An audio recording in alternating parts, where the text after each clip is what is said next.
já diz no começo, a introdução desse capítulo, que o ponto dele não é que ele não simplesmente acredita que há heróis, mas a questão é de como esses heróis têm sido colocados.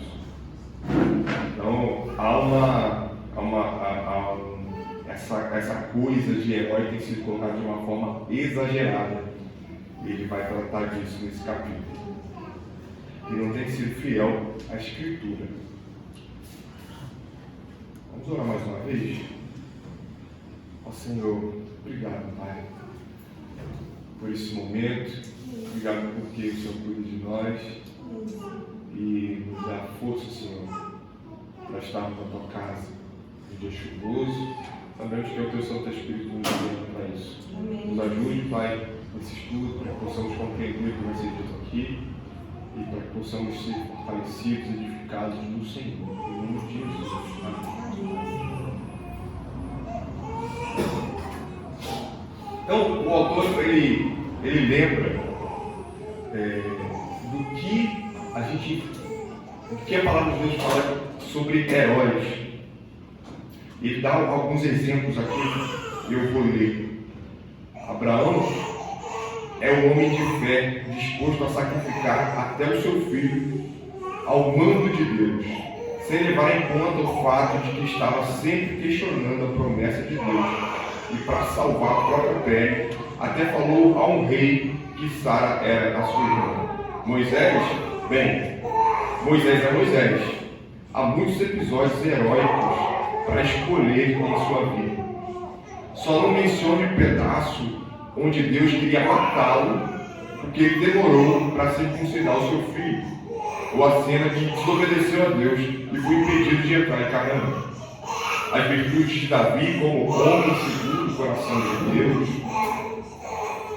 são exibidas, enquanto muitas vezes pulamos a história de seu adultério e assassinato indireto, bem como a violência que fez com que Deus impedisse que ele construísse o templo. A força de Sansão é encorajamento para a oposição ao mundo, à carne e ao diabo. Profetas tais como Natã, Elias e Eliseu mostram-nos como dizer não a idolatria e seguir e assim seguir adiante. Então aí, como a gente colocou agora uma citação do autor, ele fala, meu ponto aqui é que essa coisa de herói tem sido muito exagerada, não é nem fiel à Escritura, por razões que demonstrarei adiante, e tende a reduzir Cristo a herói máximo, quando ele significa muito mais que isso para nós e por nós. Olha que interessante. O Michael Mota coloca que nós reduzimos Cristo a herói máximo. De fato, porque quando nós dizemos que Cristo é o nosso herói máximo, o que nós temos é que nós igualamos ele com outros heróis. Né? Tem uma imagem que demonstra isso. Primeiro, mostra uma imagem de Cristo, já mostra a quebra dos mandamentos, e vários heróis do lado deles, assim. E foi assim que eu salvei o mundo, demonstrando que realmente que a gente tem uma visão muito deturpada do que foi Jesus Cristo. Será que ele foi apenas um modelo de como viver nesse mundo? Ou ele foi o Salvador do mundo? E aí, ele traz três razões para cautela. A gente tem cautela nisso. As próprias histórias não glamorizavam as histórias bíblicas, de que a gente precisa ver como o Novo Testamento interpreta, e toda a Escritura gira em volta de Cristo. E a gente vai abrir essas passagens aí para a gente meditar. Vou pedir ao irmão Vinícius que leia em Gênesis 18. 10 a 15. O Gabriel, Hebreus 11, 11. O Vitor, 1 Coríntios 10, 1 a 13. A irmã Selma, que leia João. Aqui está errado, né? 1 João. 1 João 1. 1 João, por favor.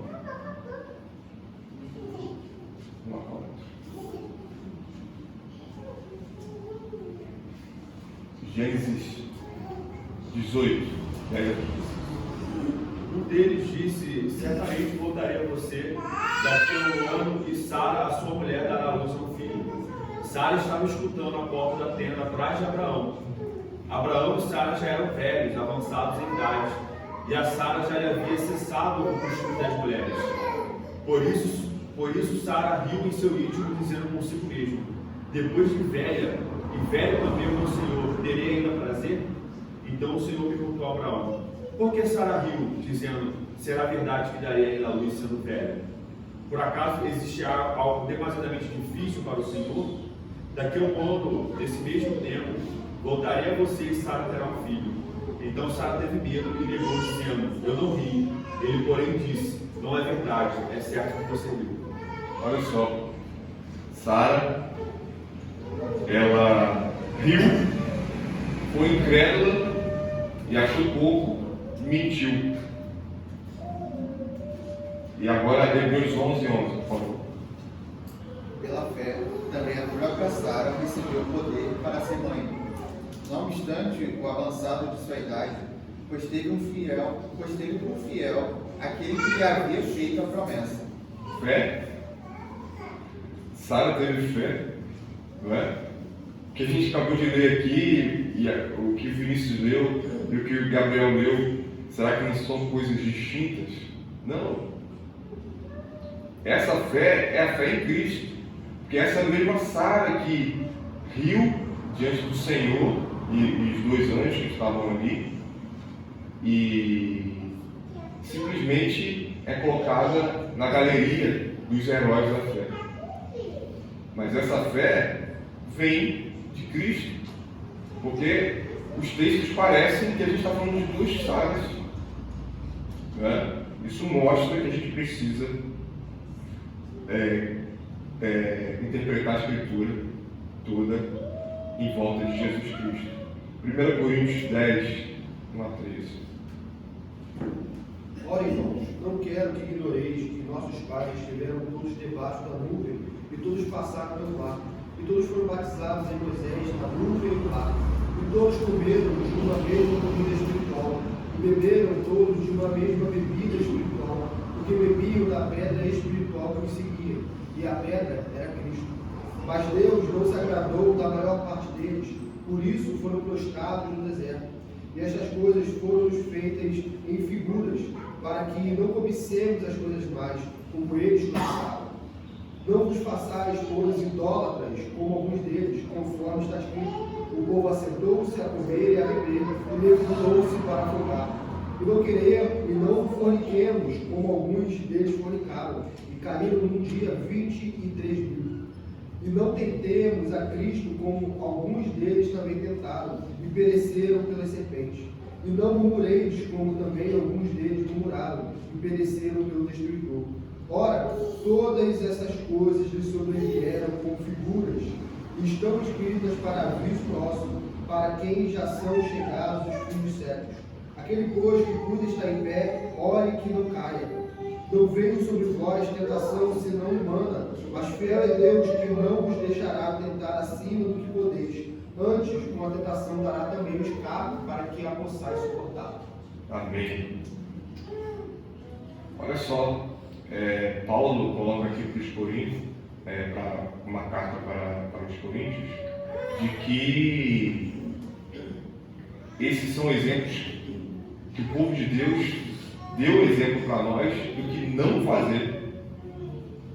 Então, é uma lista de pecados nesse texto que impressiona.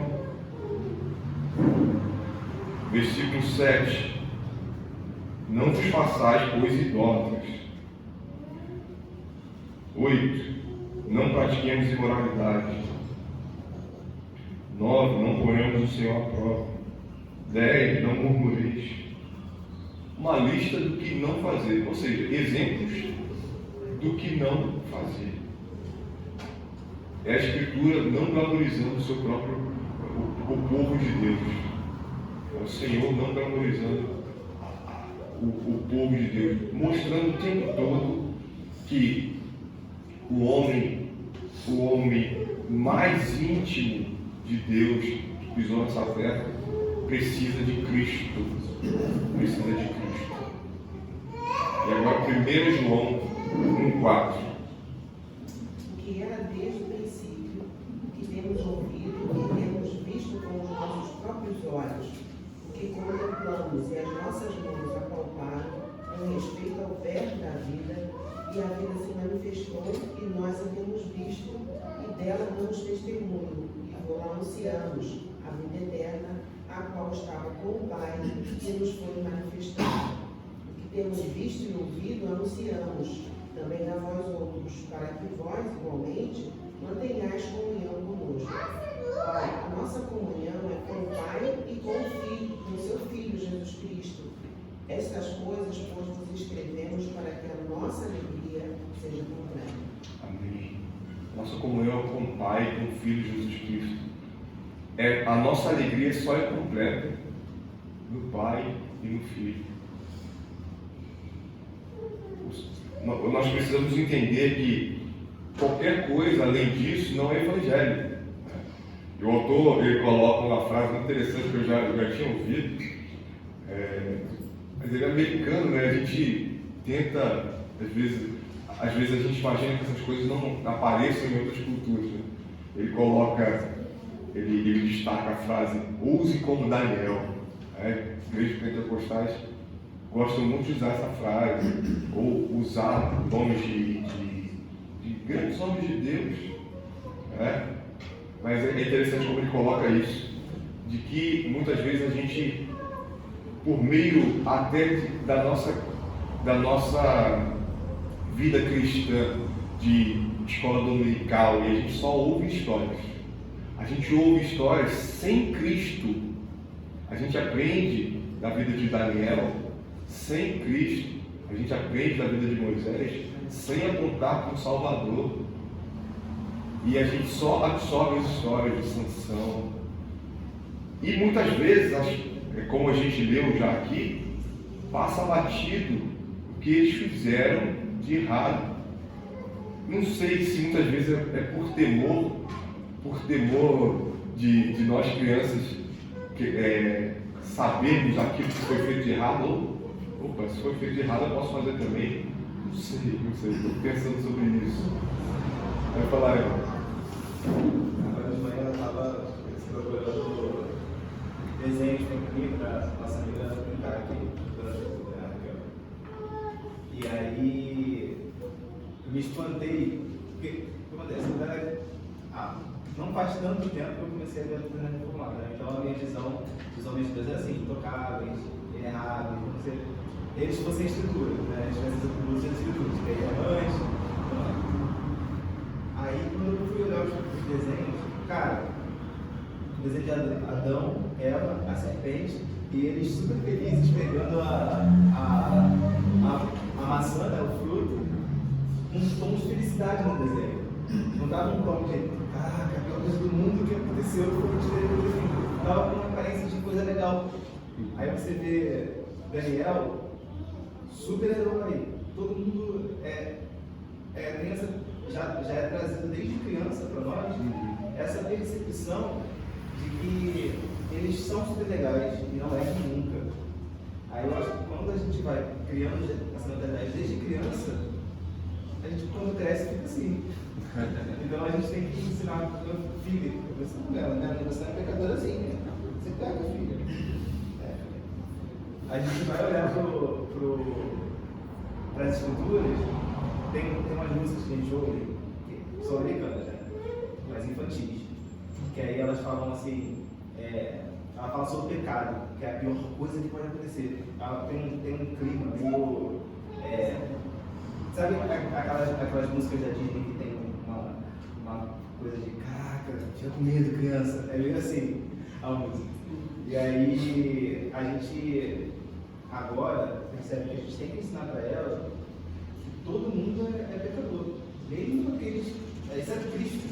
Todo mundo ali está debaixo da mesma queda. E aí, quando a gente começa a ensinar isso desde para as crianças, né, e aponta também para Cristo, as crianças começam a perceber que a Bíblia não são várias historinhas isoladas, mas que tudo faz parte de uma mesma narrativa de Cristo. Acho que se a gente começa a ensinar para as crianças isso, a gente acaba também assimilando de uma forma mais simples. Né?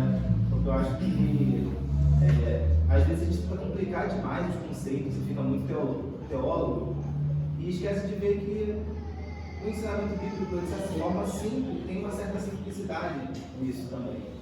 E quando a gente encara tudo diante da lente de Cristo, como se nós estivéssemos ensinando para crianças, a gente consegue ver que o Evangelho é realmente simples, difícil de praticar ele, crer e viver no dia a dia.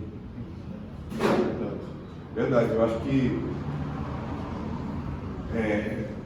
quando a gente lê a escritura toda, né, e como a gente viu aqui o exemplo de Sara, né, ela rindo, ela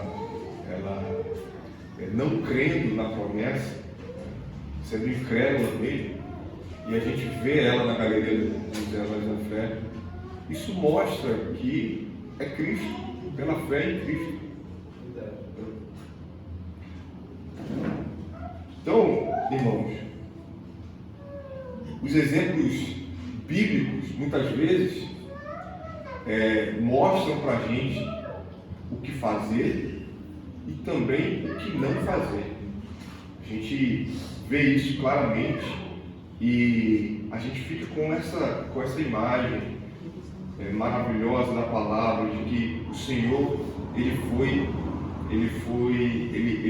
trouxe para nós verdades que nos conduzem a entender mais sobre Ele. E como diz o primeiro ponto aí, as próprias histórias não glamorizam, a gente precisa entender que essa ideia de heróis é pela fé em Cristo Jesus. Os heróis são heróis, os heróis da fé são heróis em Cristo. Mais que heróis, porém, precisamos de um Salvador. Precisamos também de pessoas comuns ao nosso redor que exemplifiquem qualidades piedosas e tomem o tempo para investir em nossa vida. Sobre heróis, a gente acaba os exemplos bíblicos e a gente começa a buscar referências. Isso é normal e isso é maravilhoso. Só que muitas vezes a gente força a coisa para que a gente tenha exemplos por toda a história do Ocidente, que pessoas que não tiveram compromisso nenhum com a palavra de Deus, pessoas que não tiveram compromisso nenhum com o cristianismo ortodoxo mesmo, cristianismo com a doutrina correta. E isso a gente dá muita ênfase e acabamos perdendo a oportunidade, a gente acaba perdendo o foco e gastando tempo em pessoas que a gente não deveria gastar. É interessante, e o autor trata disso muito bem, ver como as culturas, né? Por exemplo, aqui no Brasil, a gente pensa em grandes intelectuais, né? Nomes aí que têm se destacado nesses tempos de internet, têm sido muito úteis. A gente fala muito, por exemplo, do Brasil Paralelo, né? A gente fala bastante, a gente conversa bastante sobre isso, sobre outros movimentos e outras pessoas que têm se levantado, mas a gente tem que tomar muito cuidado. A gente tem que tomar muito cuidado, a gente tem que ler pela lente das Escrituras, né? Para que a gente não fixe em coisas que não estão de acordo com a Escritura. Tá? Então a gente vai ler 1 Coríntios 11, 1, versículo muito conhecido, e 2 Tessalonicenses 3, 6 a 9. Vou pedir a Aline que leia 1 Coríntios 11, 1. E irmão Marcos, que leia 2 Tessalonicenses 3, 6 a 9. Sede meus imitadores, como também eu sou de Cristo.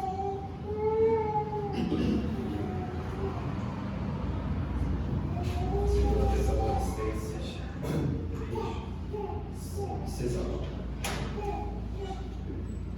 Nós vos ordenamos, irmãos, em nome do Senhor Jesus Cristo, que vos aparteis de todo irmão que ande desordenadamente e não segundo a tradição que de nós recebestes.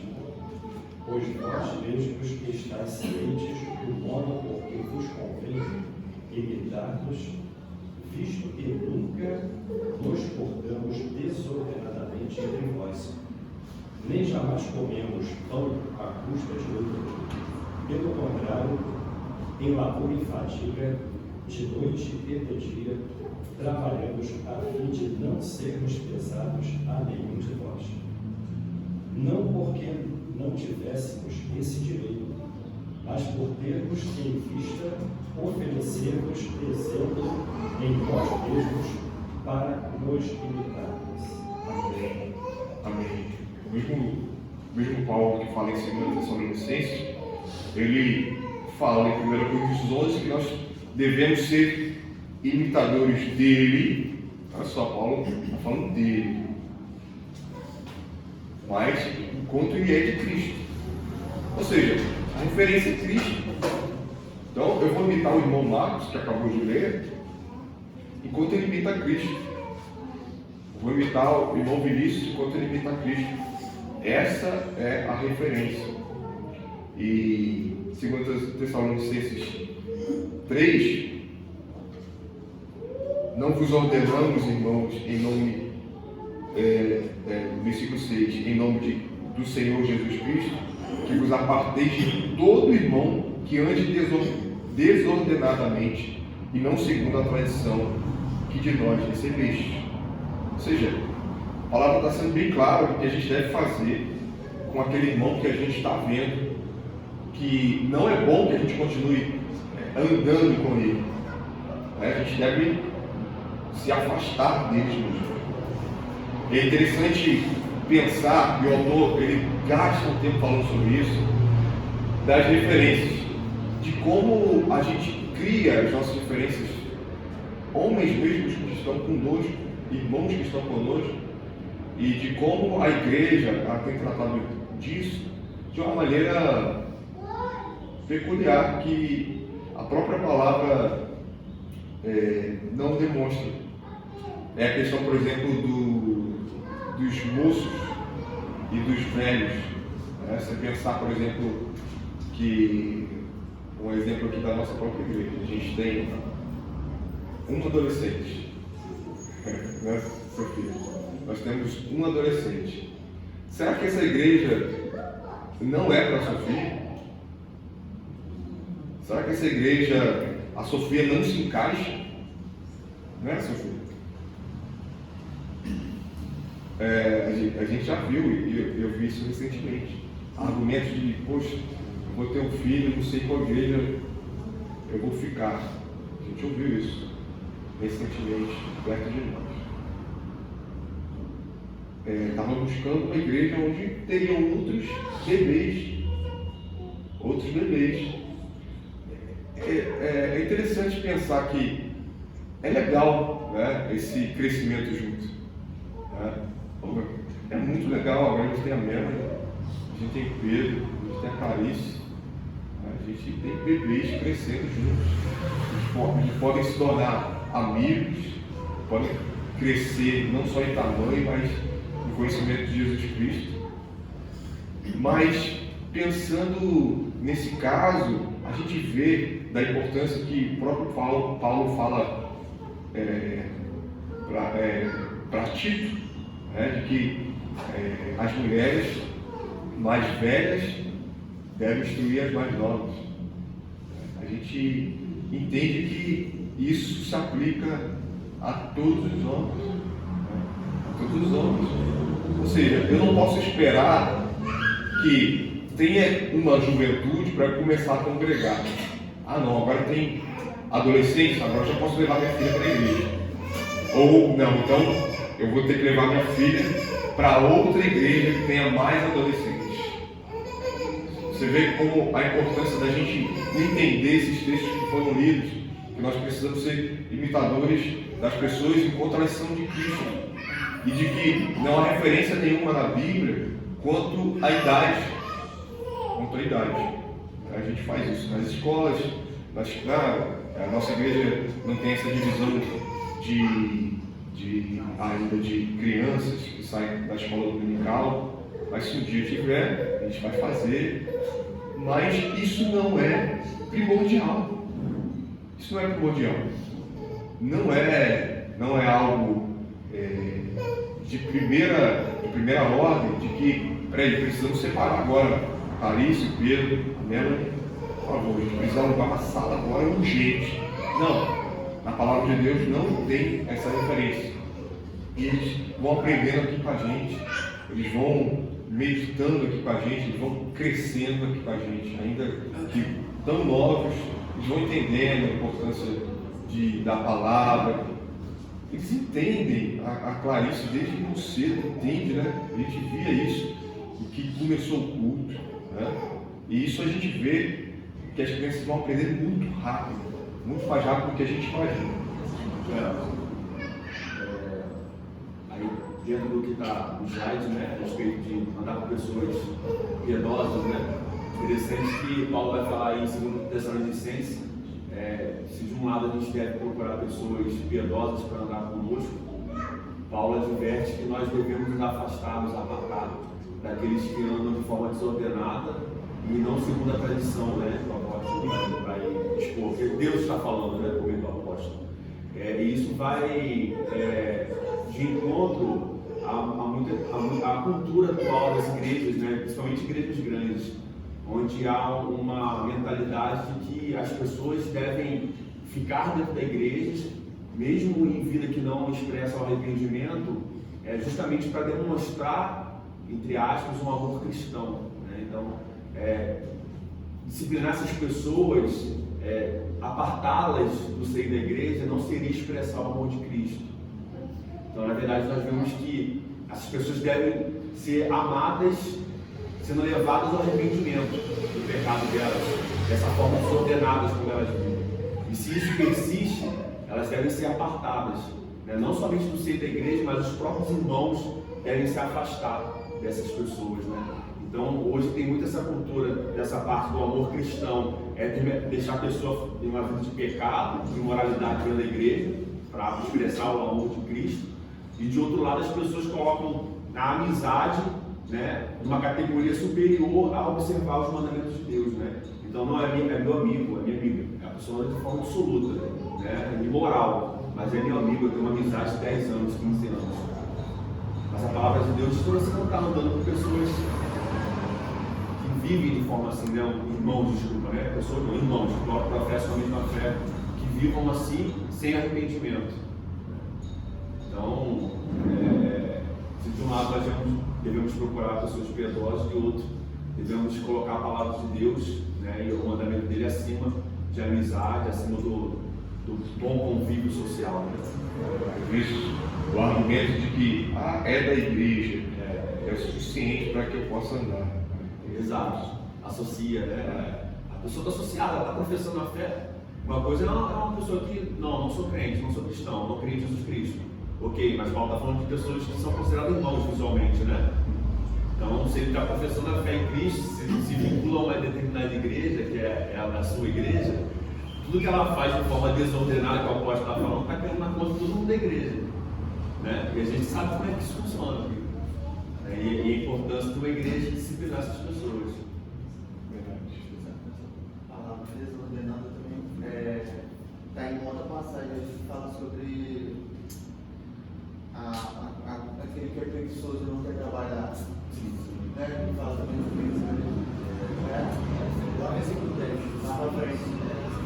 fala também de não se associar com essas pessoas, né? Porque elas se sintam envergonhadas. Isso é uma forma de. Tem até isso no direito penal que fala que uma dos efeitos da pena é que a sociedade reprova aquela atitude e faz com que o criminoso mude o seu comportamento, né? A reprovação social. Então, às vezes, essa questão, a psicologia é contra essa postura, né, da reprovação social. Na verdade, é inclusão, né, não reprovação. Às vezes a igreja está seguindo a mentalidade da psicologia, não das escrituras, de reprovar socialmente o pecado para constranger a pessoa ao arrependimento, mas busca ter um comportamento da psicologia de incluir mesmo a pessoa sem demonstrar nenhum tipo de arrependimento. Versículo 10 desse adolescente mesmo. E essa inclusão, ela é pecaminosa, né? Quando ela é psicológica, né? Mais na psicologia do que das escrituras, porque é muito triste quando você está vendo um irmão que está em prática de pecado, né? Seja qual for, né? E você não faz a reprovação social. O que você está dizendo? Ó, meu irmão, eu não me importo com sua vida eterna, continue praticando. Uma hora você vai morrer, né? E você vai para o inferno. Porque a igreja, ela aqui, ela é um lugar onde nós caminhamos juntos para que um aperfeiçoe o outro, para que um suporte o outro, para que um auxilie o outro, a fim de que nós possamos herdar para o eterno. A igreja não tem um fim em si mesma. A gente não está aqui vivendo legal, bacana, vamos envelhecer e pronto. Não clube social. Então é por isso que o apóstolo Paulo, por isso que a reprovação social que está na Sagrada Escritura é tão importante. Porque como que o irmão vai ter a sensibilidade do seu pecado? A gente vê que nas Sagradas Escrituras, por estar em prática pecaminosa, a nossa mente é enegrecida e a gente não consegue ver os nossos próprios pecados. A gente vê isso no profeta Natan, que repreende Davi e outros mais. Então é de suma importância que a igreja, como o Vinícius falou, o Gabriel, você também, olhe, né, e coloque a palavra de Deus acima, porque a palavra de Deus é que vai mostrar o que é o verdadeiro amor. Não é psicologia e não é o que eu acho que é o verdadeiro amor. Que a palavra de Deus, o fim da palavra de Deus, que está nas epístolas joaninas e de Pedro também, é o que? É a glória de Deus, é as escrituras, em Paulo também, e também o que? A salvação. O objetivo da igreja existir é a glória de Deus e a salvação das almas.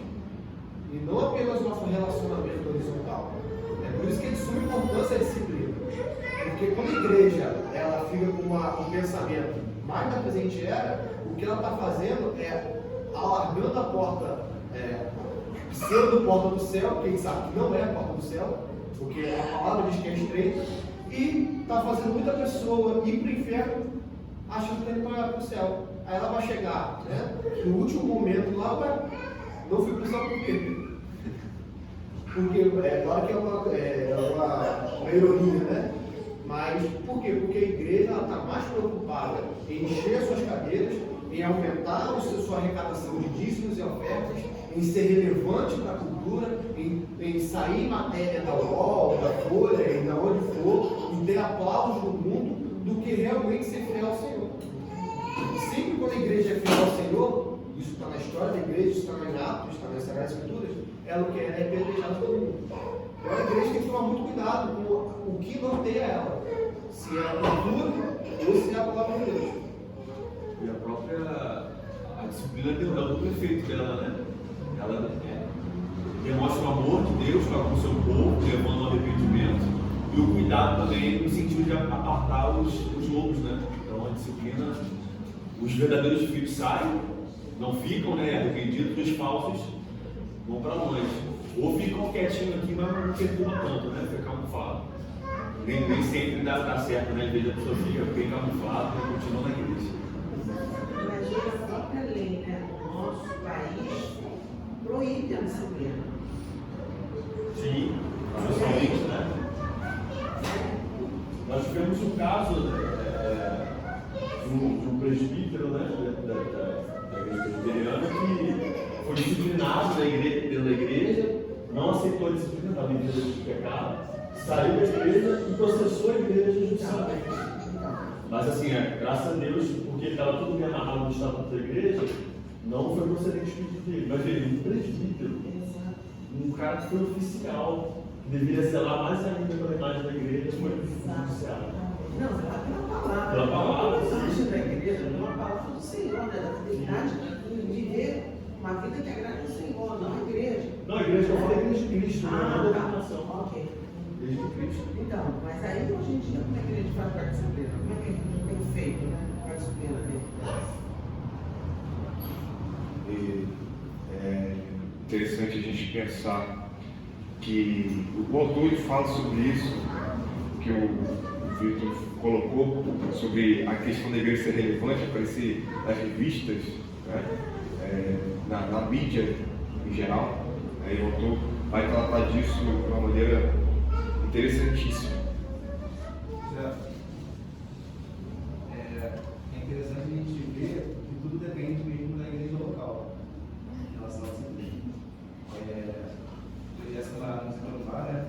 Fizemos parte de 4 anos que moramos lá na igreja presbiteriana Betânia lá de Corumbá. E no meio do período que nós estávamos lá, na impressão que esse pastor foi para outro campo e veio outro. Né? O pastor que estava lá, está lá até hoje, ele é meio do Rio Grande do Sul. Quando ele chegou, ele fez bastante questão de deixar bem claro para toda a igreja que ele seria fiel às escrituras e também seria fiel a um estudo presbiteriano. E ele, em todos os casos que ele lidava com o pecado dos irmãos, ele seguia o que estava previsto na Constituição presbiteriana, deixava isso bem claro para a igreja. Então, dependendo da forma como foi o pecado diante da igreja, a disciplina e a repreensão era na mesma proporção. Então, uma pessoa, pela foi admoestada, não se arrependeu do seu pecado e permaneceu no seu pecado, ele levava a disciplina pública, no meio do culto, no momento propício. Ele falava, estamos disciplinando o irmão tal, tal coisa. E é interessante que nós vimos dos dois casos lá. Tanto aquele que foi disciplinado e saiu da igreja, quanto aquele que estava em disciplina e permaneceu frequentando a igreja, esteve afastado da comunhão, ou seja, ele não participava do momento da Santa Ceia até que ele passasse por esse período de disciplina. E a gente viu frutos, a gente viu pessoas que muita gente fala, vai disciplinar, a pessoa vai ser, não, a pessoa continuou lá, se arrependeu, depois estava lidando novamente com a igreja, participando efetivamente do trabalho da igreja, servindo e tudo mais. E aí a gente viu claramente que a disciplina realmente preserva a igreja, preserva os irmãos que estão pecando e preserva a igreja como um todo, tendo temor do pecado. Entendeu? E a gente tem uma experiência muito boa em relação a isso, né? De ver frutos disso acontecendo. E revelando também aqueles que não são, ou não necessariamente que não fazem parte da aliança, mas que naquele momento não estão se comportando como se fosse e se afastam da igreja. O pastor até falava, às vezes, sobre alguns irmãos, né? Assim como Paulo falou, às vezes, daquele irmão em Coríntios, né? Que entregasse seu corpo a Satanás para que sua alma pudesse ser salva. E aí, ele falava isso, olha, às vezes o irmão precisa ir para o mundo, passar por muitas dificuldades, para que talvez dessa forma ele consiga compreender o temor de Deus. Ou não, ou ele vai para o mundo, vai morrer e vai para o inferno. Mas não cabe à igreja trazer essa responsabilidade de tentar salvar qualquer custo da pessoa. A obra é do Espírito Santo e a igreja tem que fazer o papel dela seguindo as Escrituras. Amém. Você vê que tudo passa pela instrução, né? Porque se a igreja não vem instruindo que a disciplina é importante, e do nada a disciplina a pessoa vai se perguntar, aqui é a mesma questão irônica que o Deus colocou, por que eu estou sendo disciplinado? Eu sou precioso, eu sou raríssimo. Se você não tem uma instrução correta, a disciplina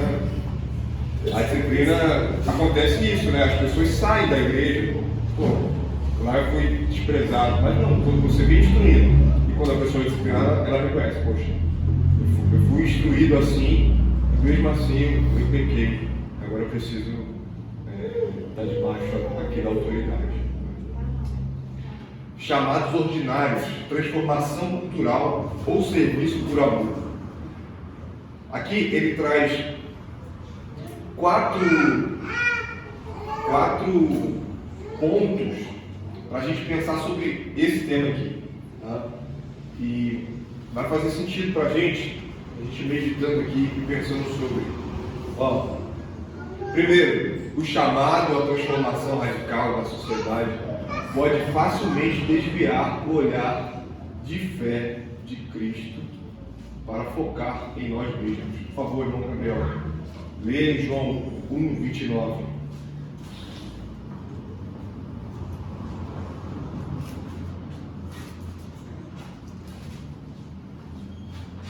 No dia seguinte, viu João a Jesus e vindo para ele e disse: Eis o Cordeiro de Deus que tira o pecado do mundo.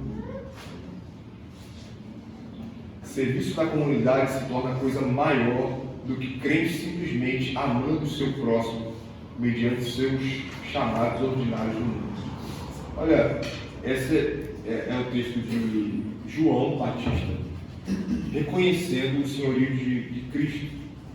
E ele fala mais à frente, João 3, convém que ele cresça e que eu diminua, entendendo que a gente está muitas vezes, aquilo que o Vitor falou agora, né, a questão de ser relevante, está muito preocupado em ser relevante, a gente esquece de que a gente precisa reconhecer o Cordeiro que tira o pecado do mundo e convém que ele cresça, que eu diminua. Então, a ideia aqui é que a gente está sendo chamado para transformação radical, vamos mudar o mundo, e isso já foi tratado muito bem pelos outros irmãos aqui, dos outros capítulos do livro. Vamos mudar o mundo, vamos influenciar essa sociedade, sempre com uma mania de grandeza muito grande. E isso atrapalha, isso nos leva a desobedecer ao chamado de Cristo. Segundo, os pontos de vista radicais sobre transformação cultural, na verdade, prejudicam o nosso chamado no mundo. Foi o que eu acabei de falar aqui. E aí eu coloquei o exemplo de 2 Reis 5, que é a história de Naamã. Eu ouvi, li ontem esse texto, achei interessantíssimo como casou com isso que a gente está vendo aqui.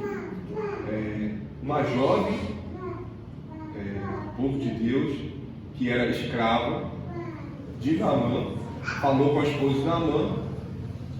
Naamã tinha lepra, então o leproso, a gente sabe, né, como eram tratados, apesar de Naamã ser alta patente, né, e uma escrava falou com a sua senhora sobre o profeta que poderia curar o seu marido.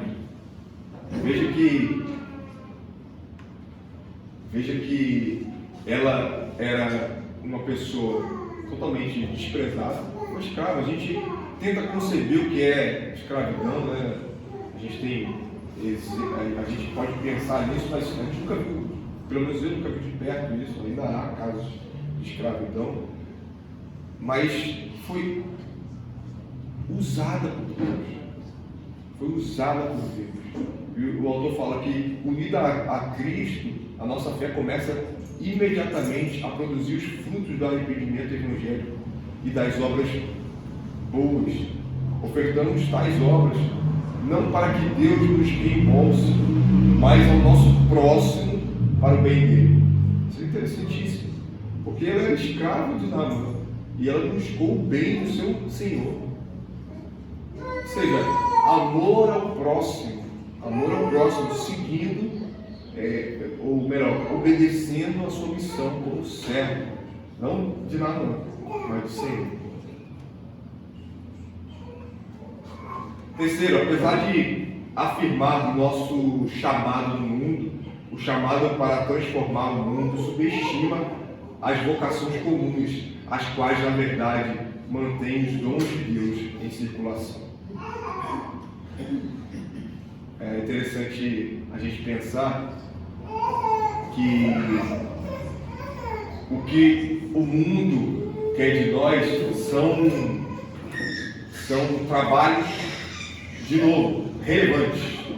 A gente vai ler por Colossenses 3, de irmão Gustavo, que leia Colossenses 3, 22 e 23, por favor. Obedecei tudo ao vosso Senhor segundo a carne, não servindo apenas sob vigilância, visando não somente agradar a homens, mas em singeleza de coração, temendo ao Senhor. Tudo quanto fizerdes, fazei de todo o coração como para o Senhor e não para homem. Isso aí. Aí casa muito bem com o que foi falado aqui na nossa devocional, né? A gente precisa entender isso urgentemente. É interessante que, refletindo sobre isso, de como o mundo tenta influenciar de tal maneira que a gente diferencie um trabalho do outro. A gente está em tempo de eleições, e a gente pode pensar sobre como há esse empurrão para que, por exemplo, mulheres sejam candidatas. Os partidos fazem esforços enormes para bater a cota de mulheres como candidatas. Eles não conseguem facilmente colocar as mulheres para serem candidatas. Ou seja, eles, entre aspas, forçam as mulheres a serem candidatas.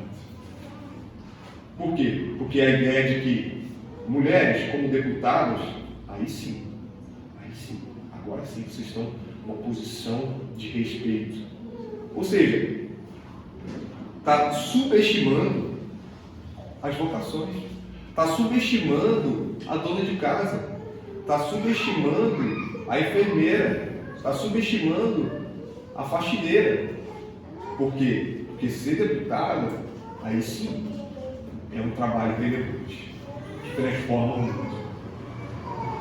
Ou seja, refletir sobre isso é ver como o mundo, ele é preconceituoso, né? Querem taxar os crentes de preconceituosos, de machistas, mas quando Deus que dá a vocação e Ele que nos fortalece para cumprir, e muitas vezes o seu trabalho é subestimado, né?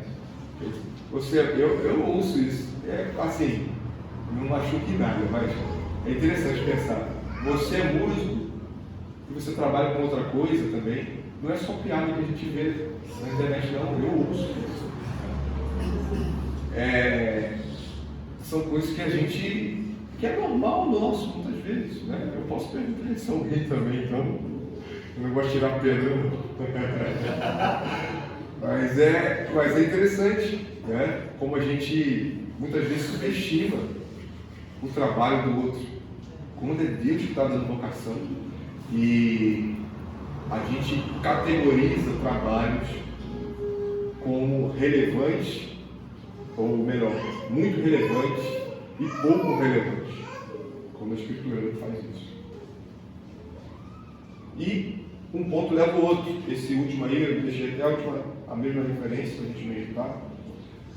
Quarto, o chamado para a transformação radical da sociedade pode alimentar uma versão espiritualizada de subir na vida.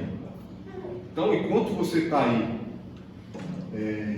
trabalhando diariamente para trazer pão da sua família, você está, de certa maneira, subindo, galgando uma vida onde você vai ter um potencial muito grande, seu dízimo vai ser maior, logo você vai abençoar mais a igreja, Isso é maravilhoso.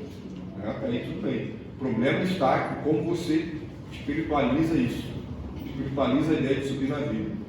Porque é óbvio que a gente quer ganhar bem. É óbvio que a gente quer trabalhar com aquilo que nos agrada e que a gente faça com alegria. Mas o ponto principal é fazer as coisas para a glória de Deus, né? Como a gente leu aí em Colossenses 3, 22 e 23.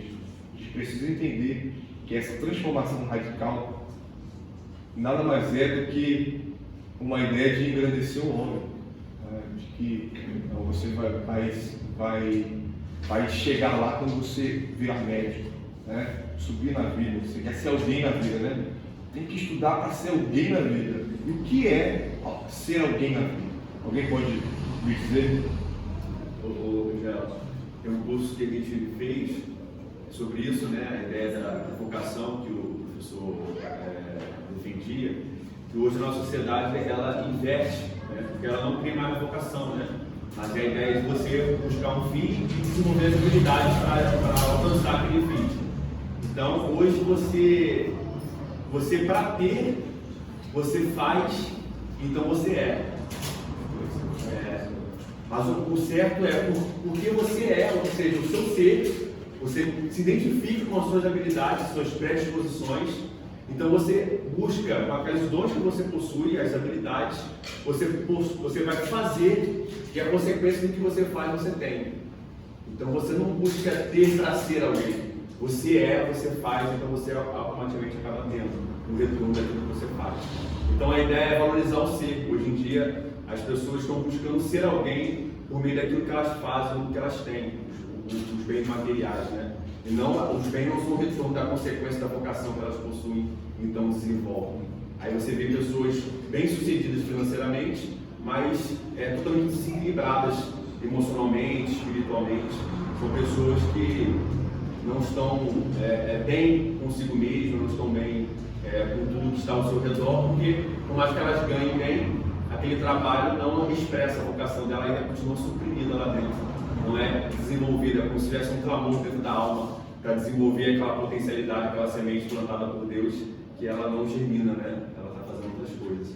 Acho que o caos está maior ainda. As pessoas não buscam mais nem ter ou ser, mas buscam parecer. Aparência ainda. As pessoas dividem uma aparência, tentando trazer uma percepção de todos os outros aspectos de aquilo que ela nem tenta ser, mas aí, a partir do momento que ela está offline, né, digamos assim, só Deus sabe como essa pessoa realmente está, e efetivamente. Então, acho que a gente vive num tempo em que a aparência, né, o engano, as máscaras, mais do que nunca se tornou algo que as pessoas lutam muito para que elas consigam manter. Porque antigamente a gente falava sobre as máscaras caírem das pessoas, a pessoa tinha um tempo dentro da igreja em que ela parecia ser uma pessoa.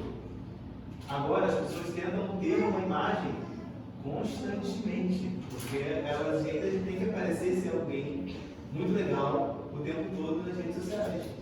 Então as pessoas acabam perdendo essa humanidade, essa sensibilidade e vivem em busca de um engano, de uma perfeição, porque todo mundo ao redor dela que ela está seguindo também é assim, ou aparenta ser daquela forma que ela pensa que ela tem que parecer também. Então as pessoas tentam ignorar tudo aquilo que é de ruim.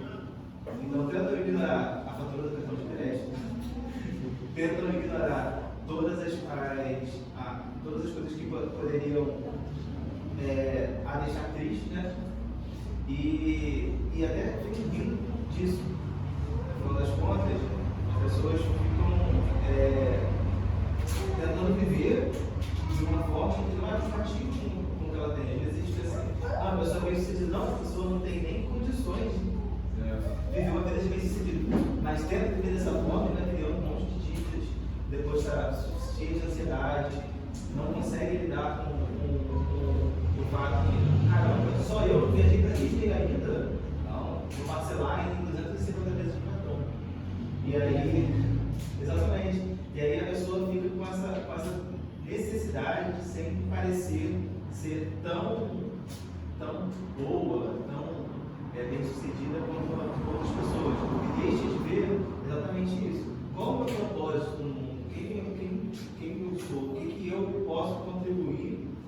E no final principal, antes de pensar em função, qual é o fim supremo do homem? Você não consegue mais viver essa responsabilidade, mas viver como se fosse um fim em si, né?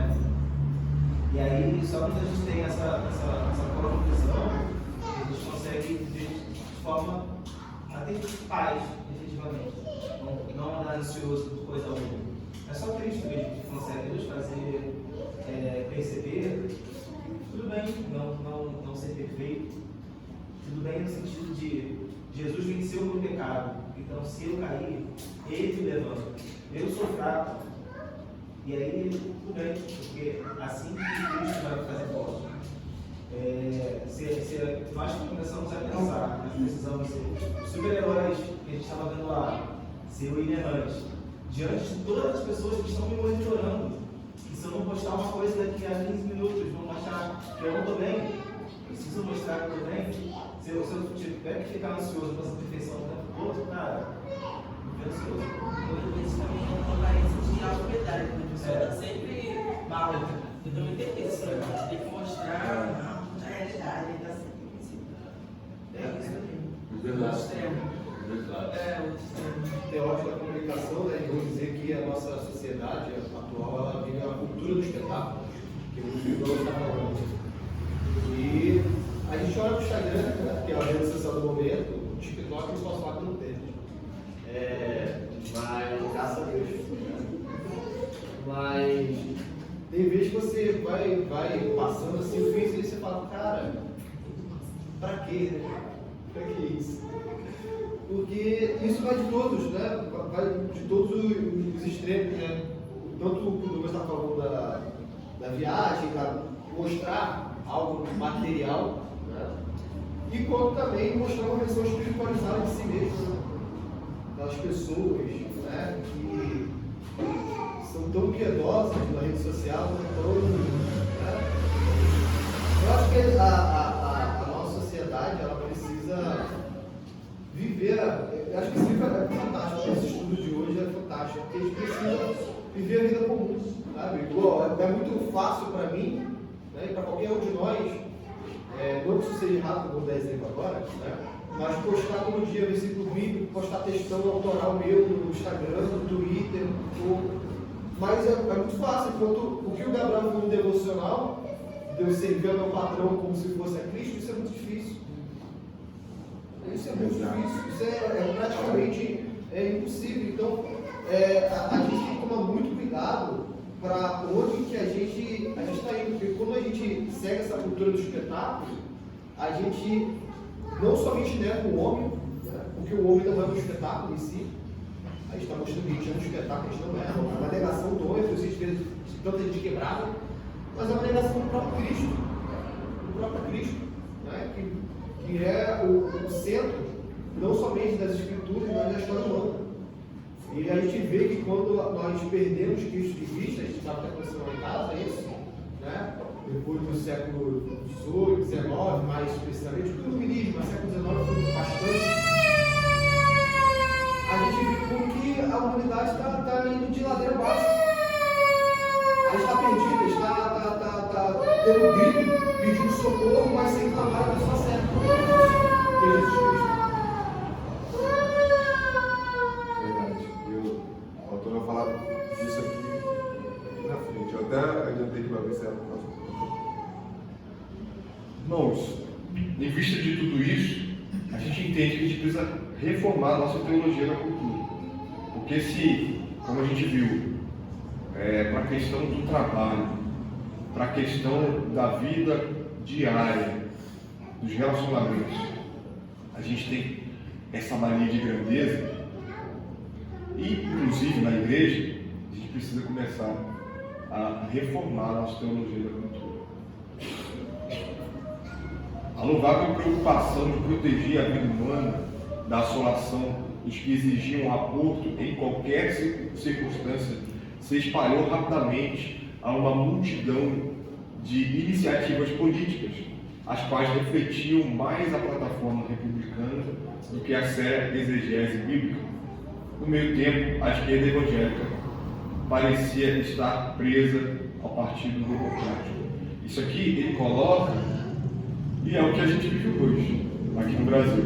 É incrível como você pega e começa a ler o livro, ele está falando dos Estados Unidos, né? Mas é o Brasil todinho. De como a gente já falou um pouco sobre isso aqui, de como a teologia profunda tem sido negociada para que eu possa conseguir alcançar mais pessoas. Então a gente vai falar sobre aborto, mas aí a gente vai colocar esse assunto de maneira bem rasa. E não precisa tocar na Bíblia. Por quê? Porque assim eu consigo alcançar mais pessoas. Vivemos um tempo entre os dois adventos de Cristo, o já e o ainda não, da nossa salvação. Somente quando Cristo voltar é que julgará as nações diretamente e reinará sobre seu cosmos, restaurado em shalom eterno, justiça e paz. Pois nesta esperança fomos salvos. Romanos 8, 24 e 25.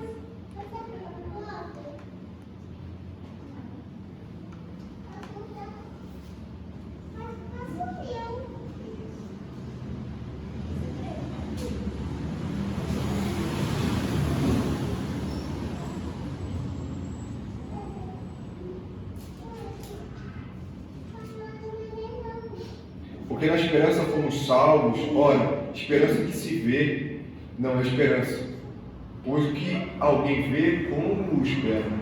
Mas esperamos o que não vemos, com paciência o aguardamos. O que isso tem a ver com o que a gente leu anteriormente? É que as pessoas, elas simplesmente, como a gente já colocou aqui, elas buscam por essa mania de grandeza influenciar de tal maneira a negociar os seus princípios. Então, é muito mais interessante, e a gente vê isso, as pessoas se engajando, seja pela direita, seja pela esquerda.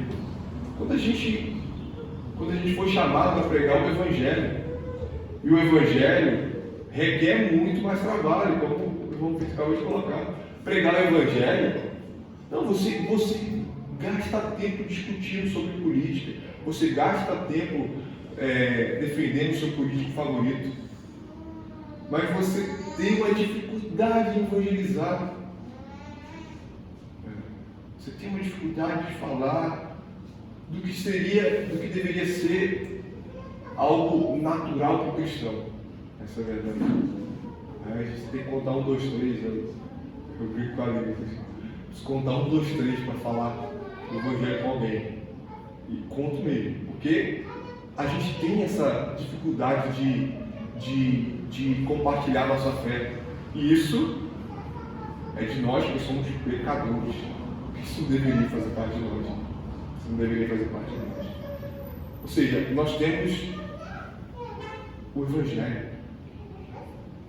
Qualquer pauta de qualquer político é nada. Verdadeiramente temos a esperança em Cristo Jesus. Nós precisamos reformar a nossa teologia para que possamos entender isso. Já vi uma vez no estudo, não lembro qual foi, que ele falou a respeito de como hoje é mais difícil evangelizar, porque antigamente você já tinha um varal, né? Você só precisava colocar as roupas. Hoje você tem que colocar o varal antes, né? Então, há uma luta tão silenciosa, que às vezes nem mesmo os crentes percebem, e a lógica espiritual, de que a fé ela tem sido tão imprimida à esfera privada de cada um, que você compartilhar sua fé se transformou em você impor uma visão de mundo. Então isso, quando você vai falar de fé, não há mais uma conversa tranquila, sabe? Compartilhando coisas da sua vida cotidiana, como era antigamente. Hoje em dia, quando você fala fé, automaticamente a pessoa que te ouve, ela já se arma toda, porque ela já está vendo aquilo como você está querendo impor o seu estilo de vida a ela.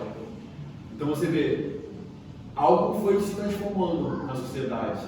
E de forma silenciosa foi criado o imaginário de que fé não se discute.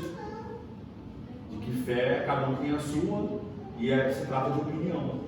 E isso torna muito difícil na hora que você, porque você pisa em ovos para falar da sua fé, para aquela pessoa não ficar armada. Então você primeiro tem que estender o varal, dar uma maciada na carne, né? Dar uma batida na carne, para ela ficar macia, para então você expor a fé. Aí tem que contar 1, 2, 3 mesmo, porque se você for direto, amigo, a pessoa já se arma, se fecha e isso também diz muito de nós, né? Porque é o que você falou, foi criado essa ideia e que nós mesmos permitimos. E mais, nós caminhamos com esse pensamento.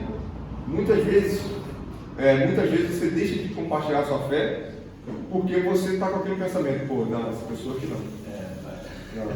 Esse aqui não tá com. Esse aqui está com o varal exposto. não está pronto. Tá pronto. Como é que você vai fazer essa distinção, né? Então, requer de nós, de fato, entender que a esperança está no Senhor. E é o problema de que vocês colocaram aqui, né? O medo da reprovação, a questão de ser aprovado o tempo todo, das postagens que a gente faz, passa muito por isso. Então a gente evangeliza até o ponto de que eu não vou ficar tão exposto. Pô, peraí, tem muita gente olhando, ou eu estou sendo humilhado aqui, de certa maneira, então sai fora.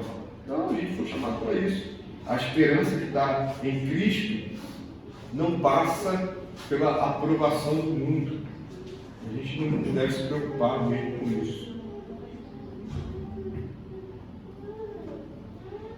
E fechando esse ponto, o autor diz: Deus está construindo o seu reino neste mundo por meio de sua palavra e sacramentos. Mas sabemos que os reinos desta era não serão tornados em reino de Cristo até que ele volte. Vou pedir ao irmão Danilo que leia Mateus 16, 18, Danilo, Hebreus 12, 21, pedir ao irmão Gustavo, e Lucas 12, 32, a irmã Geimar.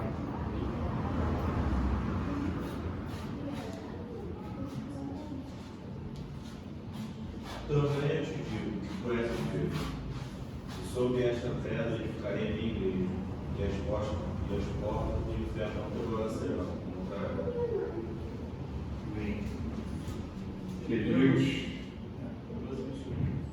Por isso, recebendo nós um reino inabalável, retenhamos a graça, pela qual servamos a Deus de modo agradável, com reverência e santo temor. Amém. E Lucas 12, 32. Não temais, ó pequenino rebanho, porque vosso Pai se agradou em dar-vos o seu reino. Amém. Mateus 16, 18. Essa pedra, e essa pedra é Cristo, porque a pedra é inabalável, como a gente leu em Hebreus 12, 28.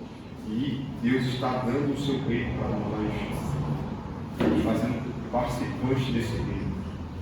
E essa certeza nos faz crer que não somos de direita nem de esquerda. Nós seguimos a palavra e vamos. A gente vai ter um estudo sobre isso, né?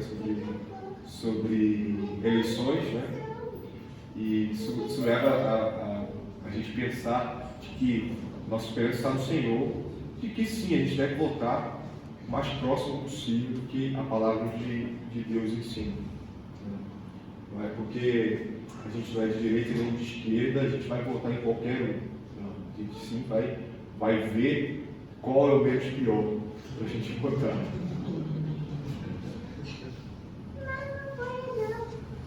Terminando, irmãos, amar o próximo é mais difícil do que amar as causas, né? Os irmãos já falaram disso aqui, né? E isso é interessantíssimo. Essa frase aqui mostra de como nós somos hipócritas, né? E aí eu, meditando sobre isso, né, lembrei de um caso muito interessante, Jordan Peterson, falando sobre a pessoa estava falando sobre transformar o mundo através do meio ambiente, da luta contra o meio ambiente. E ele falando, e aí, o que você tem feito na sua casa. Isso é muito interessante, porque a gente fala de luta contra aqueles que estão contra o meio ambiente, ou simplesmente estão desmatando, né? Tem várias questões aí. Mas é interessante que como a gente não está disposto a fazer o mínimo, fazer o que ninguém vê. Na minha rua tem muito catador de lixo, catador de lixo reciclado. Os irmãos que já foram lá começam a notar, tem muito carrinho, eles têm os carrinhos deles, que eles vão catando as garrafas, as latas. A lata é bem raro, né? Mas o mínimo que a gente pode fazer ali é, por exemplo, deixar a garrafa fora da sacola. Alguns simplesmente pegam e tiram e rasgam a sacola para pegar a garrafa. Outros ainda desamarram, tiram a garrafa e amarram de novo. Eu já vi isso. E olha só, uma ação simples que você pode fazer para o bem do próximo é você simplesmente não botar a garrafa dentro da sacola. Isso vai ajudar o cara a comer o pão dele diariamente. E a gente não está disposto muitas vezes a ficar ligado nisso. A gente não está disposto a labutar pelo nosso vizinho, a gastar tempo conversando com ele. E ontem eu passando assim, estava atrasado, ia dar aula lá no Pernambuco, eu andando bem rápido, e passei na calçada, 3 senhores assim na calçada conversando, eu passei direto, e aí um deles, boa tarde, eu falei, virei assim, boa tarde. A gente está tão ligado em nós, assim, o que a gente tem que fazer, o que a gente tem que fazer naquele momento, as pessoas estão à nossa volta, um simples boa tarde, um sorriso, é o suficiente para que a gente possa começar a cumprir a nossa missão de amar, né?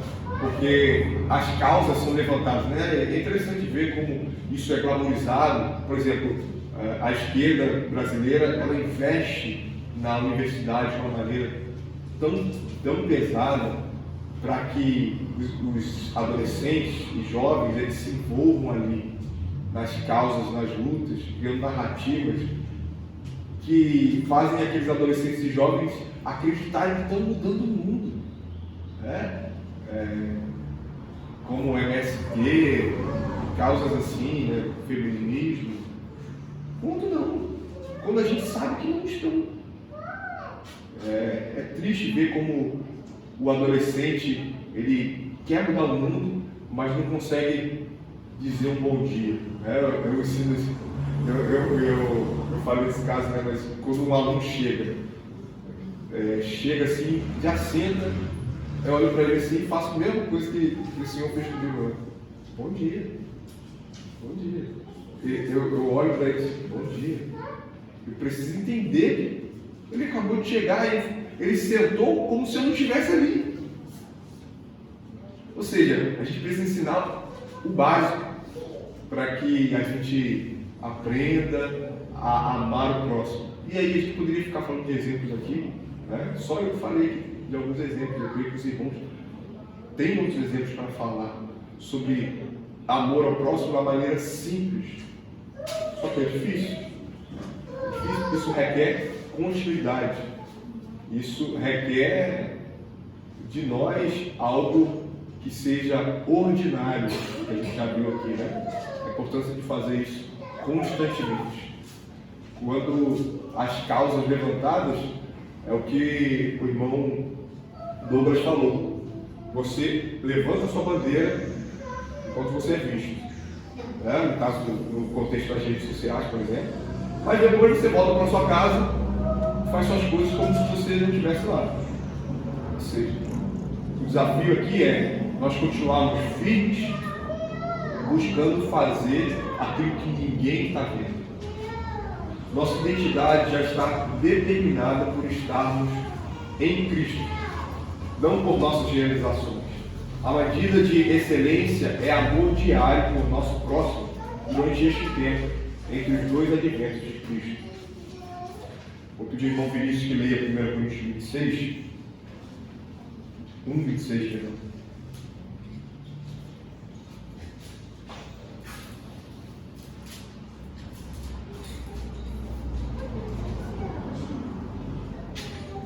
A 29, por favor.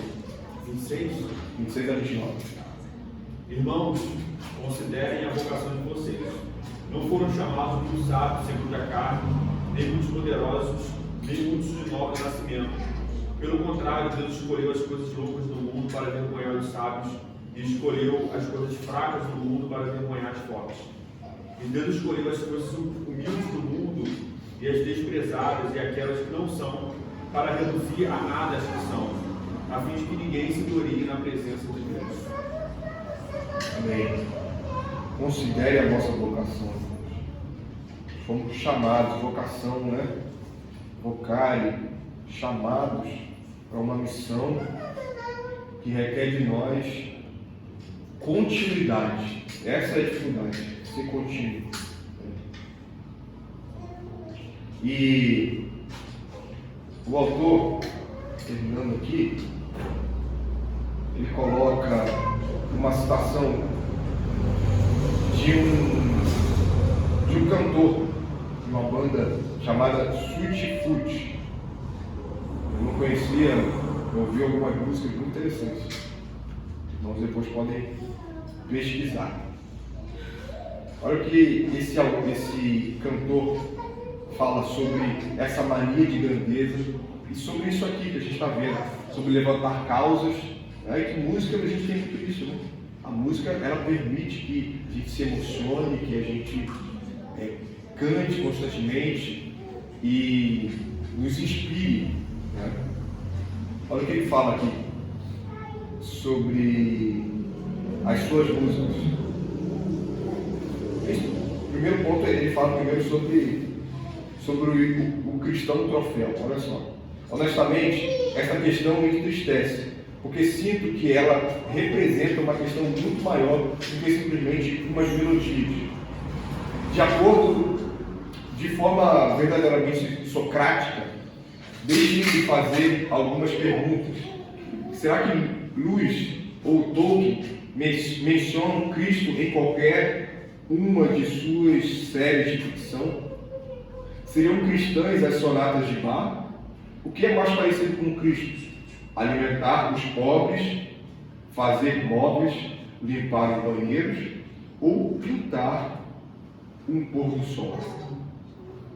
A posição de que o líder do louvor seja mais espiritual do que um faxineiro é condescendente e defeituosa.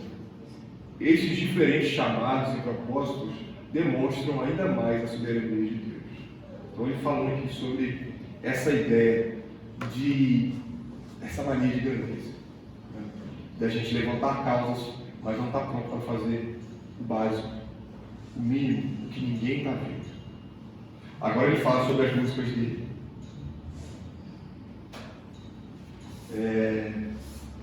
Nenhuma dessas canções nasceu de novo, e com esse fim não existe a tal música cristã. Não, Cristo não veio morrer por meus cânticos, Ele veio por mim. Sim, minhas músicas fazem parte da minha vida. Sou crente em Jesus. Muitas dessas canções falam sobre essa crença. A obrigação de dizer isto ou aquilo não me parece a gloriosa liberdade pela qual Cristo morreu por mim. Já ouvi muitas pessoas dizerem Jesus Cristo quando não estavam falando do seu Redentor. Veja, Jesus não morreu por minhas melodias. Assim não existe hierarquia da vida ou dos cânticos ou da profissão. Somente obediência. Temos um chamado para tomar a cruz e segui-lo. Podemos ter certeza de que essas estradas serão diferentes para cada um de nós. Assim como temos um corpo e cada parte tem diferente função, assim também em Cristo, nós que somos muitos formamos um só corpo. E cada um de nós pertence a todos os outros. Por favor, seja lerdo em julgar os irmãos que possuem chamados diferentes. Como a gente falou aqui, os chamados são distintos. e uma irmã que é faxineira, o trabalho dela não é inferior a um irmão que é político, que é advogado. Temos essa visão. E todos os outros pontos que ele cita aqui, é óbvio que esse contexto que ele está falando da pressão por ele ser um cristão declarado, certa influência, né? Eu não sei quão famoso ele é, mas mostrando que tem essa forçação de barra para que ele simplesmente coloque Cristo nas suas canções, quando não necessariamente isso é uma obrigação. A vida dele sim, deve ser uma vida de obediência a Deus. Claro, suas canções também serão, né? Isso casa, isso não tem como desmembrar, mas mostrando aqui que nós precisamos, como algum irmão aqui falou, né? Foi o Vitor que falou da questão de irmãos que postam diariamente versículos e comentam sobre aquele versículo. Tem mal nisso? Nenhum. Né? Às vezes eu faço isso também.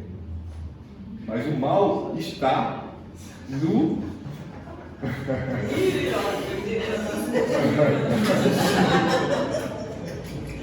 O mal está onde? Está em como você lidar com isso. Né? Como você lidar com isso. Né? Você está pronto para o seu trabalho, né, como o Vitor colocou. Você está pronto para viver para a glória de Deus. É interessante a gente pensar, eu tenho muita dificuldade com isso ainda, melhorei bastante, mas vejo que preciso melhorar. Por exemplo, chegar na hora do trabalho. Né? Chegar na hora do trabalho. Isso glorifica a Deus. Isso é essencial, isso é servir a Deus. A gente leu Colossenses 3. Trabalhar de fato, produzir de fato para o seu patrão, que você está sendo pago para isso. Né? Então você precisa pensar nisso como algo que glorifica a Deus e que as suas causas que serão levantadas não são nada perto da causa do Evangelho. Geraldo, acho que é interessante essa citação porque a gente não consegue fazer a distinção, né? O que é, qual o fim último do homem? Glorificar a Deus. E você glorifica a Deus de várias maneiras. A pregação, a evangelização é uma das formas de você glorificar a Deus. Bom, chegar na hora é uma forma de glorificar a Deus. Né? Mas por que eu estou falando isso? É porque é muito interessante isso, porque a gente, como a gente tem um pensamento muito voltado, uma visão dicotômica da realidade, a gente acha que para glorificar a Deus tem que estar necessariamente vinculado à igreja. Então, eu acho que é bem bacana essa citação, porque, igual ele falou, eu não preciso falar de Cristo para glorificar Cristo das minhas vidas. De fato, porque se você, cada um da sua vocação, né, vai glorificar Cristo da maneira adequada e sempre que for oportuno pregar a palavra. Mas tem aquele versículo, né? As pessoas sempre vão objetar. A prega tempo fora de tempo. Tá, é Timóteo, pastor. Né? Assim, é claro que a gente vai pregar tempo fora de tempo. Então, qual o sentido disso? Que você, no seu trabalho, você tem que trabalhar. Você não vai ficar negligenciando o seu trabalho para pregar Cristo. Não é esse o objetivo do versículo. Você não prega, você daí não conta a palavra. Tá o cara lá, 2 horas no bebedouro falando de Cristo e o patrão todo leve. Como que é isso? Então tem que tomar muito cuidado com a interpretação que a pessoa tem. O chefe do patrão missionário. Você tem que tomar muito cuidado como você interpreta. Vai usar o argumento que está servindo a Deus, não a homem. Eu tinha um rapaz assim que eu cheguei na Soutos, para trabalhar, eles descobriram que era cristão, né? Até brincaram comigo, você não é aquele tipo de cristão como era o último que trabalhou aqui. Como assim? Não, o cara normalmente pedia de sair ali, ia lá para os toques e se escondia para orar. O nome disso é. Como é que é? Cara, tá dormindo. Isso é bom. Mocegar. Mocegar. É mocegar. Mas porque o cristão. Nossa, cara, gosta. Mocegar negócio. O cristão tem que entender isso, cara. Porque muitas vezes até a cultura. Por que os cristãos não influenciam mais a cultura? Isso aí, filho. Fala mais cedo, né? Por que o cristão não influencia mais a cultura? Porque ele esquece que Deus é Deus de tudo. Então, ele pode falar de casamento de uma maneira mais sutil do que toda hora ser uma coisa mais a prova de fogo, por exemplo, que é a prova de fogo, que tem o seu lugar. Como o Lewis e Tolkien fizeram, como o Lewis fez, Tolkien fez não mesmo, como o Lewis fez. Né? Então, eu acho que a gente tem que tomar muito cuidado com como a gente entende essa questão de pregar Cristo para a gente não acabar denegrindo o Evangelho de Cristo. Eu não li o livro, né? Não sei se vai comentar sobre esse versículo. Falando sobre interpretação, realmente a gente tem que amar o próximo, porque isso é um mandamento do Senhor. Mas o que me consola é Romanos 13:8. A ninguém deveis coisa alguma, exceto o amor com que vos ameis uns aos outros, pois quem ama o próximo tem cumprido a lei. Eu sei que eu nunca vou amar como Cristo me amou, né? Então isso me conforta, entendeu? Mas ainda pesa sobre mim que eu tenho que amar ao próximo, mas quando eu não o amo, porque o que a gente faz, ele se traduz em ações, né? Em obras. Às vezes nós mesmos podemos nos avaliar se a gente realmente está amando o próximo, não é verdade? Porque as obras falam mais alto que as palavras. Então, não sei se eu estou interpretando mal, mas assim, isso para mim é um consolo. Esse versículo aqui para mim é um consolo. Eu tenho que amar a próxima como a mulher. Interessante isso aqui o texto. O texto fala que a ninguém deve coisa alguma, exceto o amor, ou seja, bastante coisa, né? Não, eu posso até dizer aqui, né? Que ele fala, né? Tributo, respeito, honra, várias coisas. Não podemos dever isso pelos caquitos. Mas uma coisa que a gente vai dever é o amor. Porque nós somos imperfeitos, somos pecadores. Mas sabendo que eu sou pequeno, que eu não devo. Rapidinho, só um adendo aqui, posso, irmão? Achei interessante esse ponto, porque algumas denominações, né, inclusive uma denominação que foi contada também, já frequentei, ela, na verdade, ela usava esse texto para fazer justamente a questão, por exemplo, da exposição. Não, vamos fazer isso em amor, em respeito, né? Porque a gente está. Né? Só que, na verdade, você está cobertando o pecado do irmão, né? Na verdade, quando você expõe o pecado do irmão, né? A partir do momento que é necessário expor a igreja, né? Hoje acho que você está amando o próximo dessa forma. Você não está te passando pela cabeça, né? Tem igrejas que fazem isso. Não, vamos guardar o irmão aqui. Pode estar entre igrejas, tudo bem, não precisa expor para o mundo, né? Mas tem igrejas que fazem isso, usam esse ponto aí como argumento para não disciplinar, por exemplo, a pessoa, entendeu? Eu acho que não está incorreto, né? De acordo com as escrituras. Na verdade, é o que a gente colocou mesmo. Porque a gente, por exemplo, pensa no casamento, né? Casamento são dois pecadores que se unem. E um vai admoestar o outro, um vai dizer, não, isso aqui você está fazendo errado. Se no amor não tiver isso, não é amor. E uma última citação aqui para a gente refletir, na verdade não é uma citação, fala de um autor, James Davidson Hunter. O livro dele sobre transformar o mundo, ele explica como as culturas se desenvolvem e o perigo de pensar que tentativas diretas e imediatas de mudar a sociedade sejam efetivas. Uma indicação interessante, transformar o mundo. O autor que dá, o Michael Horton. Terminando, irmãos, não precisamos de mais um herói, como a gente colocou lá. E aqui ele termina o argumento dessa maneira. Precisamos de um Salvador. Aquele que nenhuma beleza havia que nos agradasse. Era desprezado e dele não fizemos caso. No entanto, ele carregou sobre si os nossos pecados. Isaías 53. Tenha misericórdia de nós, para que possamos viver uma vida comum, fazendo aquilo que fomos chamados para fazer.